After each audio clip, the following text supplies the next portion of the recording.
પેલો મેયર, બુદ્ધિ પ્રતિભા કેવી હશે, આગવી હતી. જીવાભાઈ શું બોલે તો પછી મનલાલને પક્ષ રાખવો પડે, મનલાલ ક્લિયર કરે.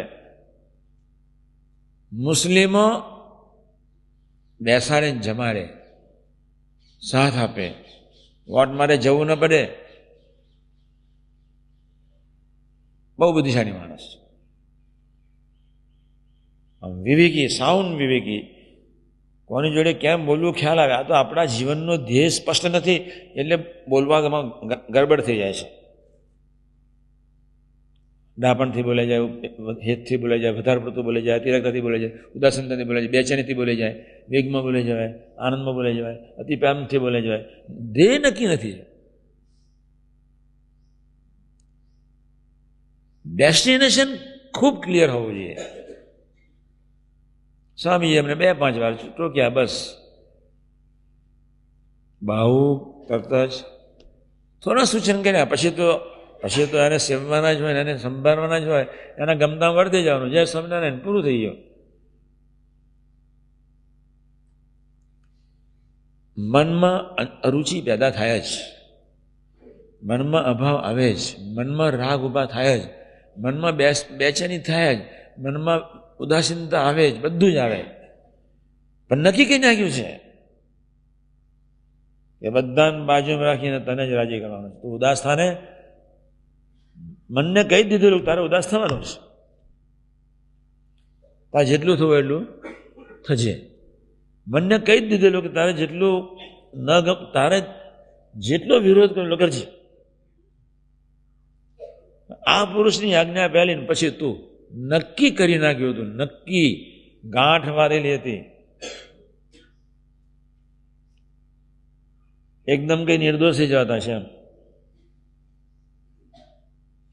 ગાંઠ વાળવી પડે, ગાંઠ જીવનનું ધ્યેય નક્કી કરવું પડે.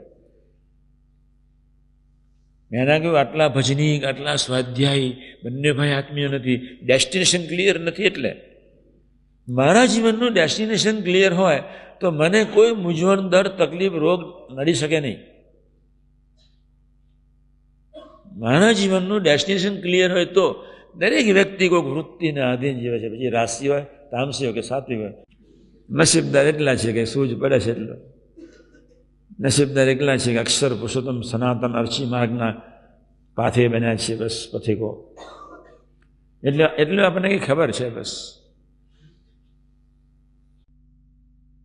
એવી કઈ વૃત્તિ છે અને સમજણ છે જેના ફળ સ્વરૂપે એક રૂમના 7 સભ્યો આત્મીય બની શકે નહીં. આપણે શોધવા છે. બસ તપાસ કરો, એમાં પડ્યા નથી જવાનું. તમે તપાસીને ઉભા રહો. બસ આ વૃત્તિ છે, આ સમજણ છે, આ સાત્વિકતા છે, મને કોઈ જો નથી ભાઈ. એક માનવદનના એક છોકરા સાથે હું ખાનગી બેઠો, મને એની પર વિશ્વાસ. અમને ગયો તે વખતની વાત કરું છું. એની સાથે ખાનગી બેઠો એટલે તમે 2 ભેગા થઈને જીવો, સાથે ઉપાડ. મને કે એની જોડે નહીં ફાવે, વાઠ જ વાંધી રહીએ. ના ફાવે એ તો બરોબર છે, મને સમજવા પ્રયત્ન કરજો તમે બધા જ. સ્વામી કહેતે પણ આ લોકો સાથે તો આત્મીયતા બનવું જ નહીં. આ લોકો ઠરાવ કરેલો. સ્વામી ક્યાં બરાડા પાડીને થાકી જાય છતાં આ લોકો જોડે તો આત્મીય બનવું જ નથી. તે ડિસાઇડેડ. એ તો છે, એ બરોબર નથી, ચાલો હું માનું છું. પણ તમે ક્યાં છો એ તમને ખબર. તને એના સ્વભાવ ન ગમ્યા મીન્સ તું હજુ જીવતો છો અને તારી વૃત્તિથી જીવતો છો. તમે એના સ્વભાવ ગમ્યા જ તો તને આનંદ વર્તવો જોઈએ. નથી આનંદ વર્તતો અને તું કોઈક સાત્વિક અહમથી જીવો તો છું જ. એ તો ભાન તો છે નહીં. એટલે છોકરાને મેં કહ્યું ચાલુ છે, હા બસ નો પ્રોબ્લેમ. લાઈટ ગયો એનો વાંધો નહીં. આ ના જવું જોઈએ. નહીં તો તમે એમ કે તમે ક્યારે કહ્યું અને અમે ક્યારે ન વર્ત્યા. તમે છો તમે. ને હું તમને ઓળખું છું. એમાં તો કોઈ વસ્તુ નથી. આમ તત્વે સહિત ઓળખું. તમારી આગળ મૂરખ બનતો હોય, તમને રાજી રાખતો વસ્તુ જુદું છે.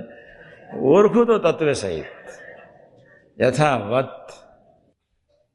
પછી પેલાને મેં સમજાયો, મેં માનવદનની ધરતી પર થોડા ઘણા યુવકોને હેત થાય,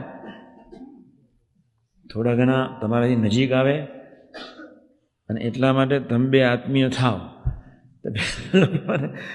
એની જોડે મને ફાવશે જ નહીં.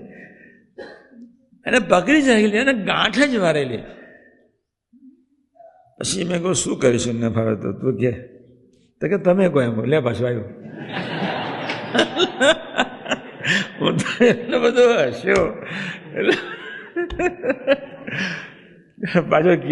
પાછું રુચિ કેવી, તમે કહો એમ. પોતાનું ખરું અને તમે ખરા. મેં કહું એ બરોબર. મનમાં એટલું બધું હસવું આવે. મેં કહું આના ધન્યવાદ, એકદમ ધન્યવાદ. વિચારો. પછી મેં એને કહ્યું, મેં કહું તને એવું શું સ્વભાવ પ્રકૃતિ છે તો તું એની જોડે મિક્સ થઈ શકતો નથી? મને કે સ્વામીજી, મેં એની સાથે રહીને કામ કરવા માટે પ્રયત્ન કર્યો, પણ એ દાદ નથી આપતો, ઉપેક્ષા કરે છે. અમે વાતો કરીએ છીએ. મેં એની સાથે કામ કરવા માટે પ્રયત્ન કર્યો, આત્મીય થઈને જીવવા માટે પ્રયત્ન કર્યો, પણ એ મારી ઉપેક્ષા કર્યા કરે છે. તો પછી મને એમ થઈ ગયું, એ એની રીતે જીવી લે, હું મારી રીતે સત્સંગ, એ એની રીતે સત્સંગ કરે, હું મારી રીતે સત્સંગ કરીશ. એ તારી વાત બહુ સાચી. તો મેં કહ્યું તને આત્મીય મોક્ષના સૂત્રની ખબર છે? ખબર છે ને, કોઈ આત્મીય બને કે ના બને. તો મેં કહું હવે મહારાજને ધૂન શરૂ કરો, પ્રાર્થના શરૂ કરો કે બળ આપો મને, આનો મને સ્વભાવ ગમે એવું એટલું તો બળ આપો જ. આમાં તમે જ ખેલી રહ્યા છો એટલું તો બળ મને આપો જ. અને કે પણ તમે લક્ષ્મીવાડીએ મારા માટે સંકલ્પ કરશો? મેં કહું આપણે 2 જણા ધૂન હાથે કરીએ. અને હું બેસું તો આગળ આવીને બેસીએ. મેં કહું તારા મારે જ ધૂન કરવાની, પણ હું ગાંઠ પાકી ભરવાની.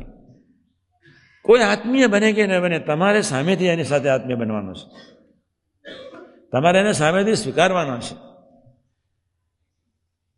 એ તો બનવાનું છે જ નહીં. કોઈની પાસે અપેક્ષા રાખનાર તમે તમારા આત્માનું રૂડું કરી શકવાના જ નથી. તમે કોઈની પાસે અપેક્ષા રાખશો તો મીન્સ યુ આર એક્ઝિસ્ટિંગ. તમારી કોઈ વૃત્તિ છે, અને તમારી કોઈ વૃત્તિ છે એટલે તમે કોઈ સંજોગોમાં આત્મીય બની શકવાના નહીં. કોઈ સંજોગોમાં બની ન શકો. બનવું હોય તો બી ન બની શકો. અને એટલે મેં આ શરૂઆત કરી, તમે છો ક્યાં, તમારી જાતને ઓળખો બસ. અને એટલા જ માટે કોક બે ભગવતીની ગોદમાં એટલે બેસવાનું. 2 જણ કોઈ પોતાથી ગુને કરીને મોટા હોય અને 2 જણનો સ્વીકાર એટલે કરવાનો. તમારો માર્ગ બહુ સરળ થઈ જાય. બહુ સરળ એટલે બહુ સરળ. અટંટાઈ નહીં રાખવાની. તમે સાચા હો ને કદાચ કોઈ વડીલે તમને ટોક્યા વેડ્યા હોય, તમને બોલે તો બાકી તમારો જ વાંક છે. પછી અમે ધૂન કરી. પછી મેં કીધું વંથલી ચાલ. પછી વંથલી આવ્યો. પછી અમે વંથલી, અમારે જમવાનું ત્યાં સભા હતી. સભા થયા પછી રજા લેવા આવ્યો. મને હું જઉં છું. મેં કહું આ જવાનું ખરું, પણ પાકું રાખવાનું.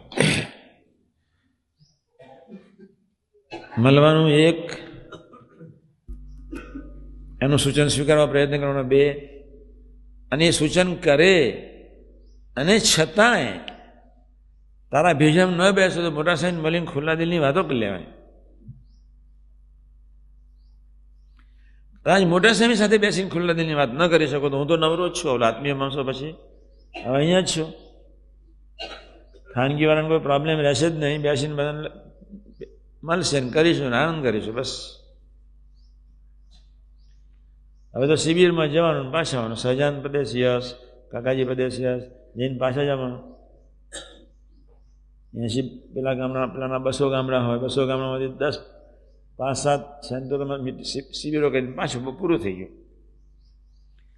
વાદરસાના માટે દાખલો કરવો છે. 500 અમરીશ માટે 2000 યુવકો સક્રિય બનાવવા છે, અને 500 અમરીશોને આત્મીય બનાવવા છે. મને એક જણાએ પૂછ્યું અહીંયા, છપાઈ અમારા માટે શું સંકલ્પ કર્યો? હું પૂછીશ નહીં.